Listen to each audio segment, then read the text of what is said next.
The pandemic has a lot of us rethinking how we live and work. That's true for the people who help design cities, too. Urban planners are seeing new problems and potential opportunities for renovating downtowns. And a massive injection of federal funding could provide a chance to cross some things off their to-do lists. Tyler Scott of Michigan Radio reports. As the capital of Michigan, Lansing's downtown economy has relied largely on state employees who commute into the city to work and spend their money.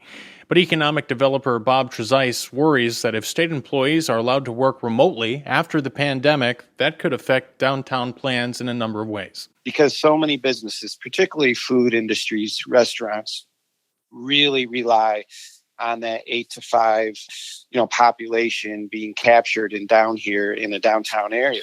Lansing Mayor Andy Shore is also hoping that the state will help the city through this weird transition period by investing to build more attractive residential neighborhoods near downtown, something that's been a long-term goal of the city. With all the dollars coming in from the federal government, it would be great to see that go towards economic development and housing especially in our downtown walkable areas. The state of Michigan expects to have about a $3.5 billion budget surplus thanks to federal COVID-19 relief funds. Lansing got a good chunk of money, too. Mayor Shore says most of that will go toward making up lost revenue from sources like income tax and parking during the pandemic.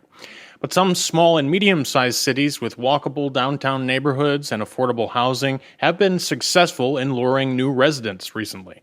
University of Toronto professor and urbanist Richard Florida says much of that activity predates the pandemic. I could see that happening a half dozen years ago, and kind of the pandemic just shifted the tables a little bit or accelerated the transition in their favor. Cities' approaches will likely vary in the way they apply federal COVID relief funds.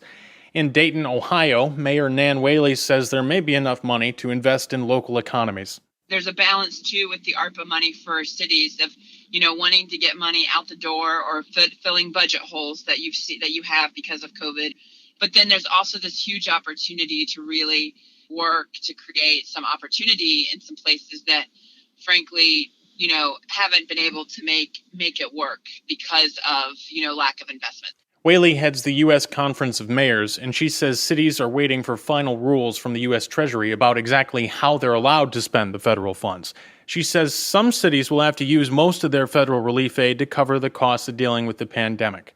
Across the country in Wichita, Kansas, officials expect to get up to $70 million in federal relief aid.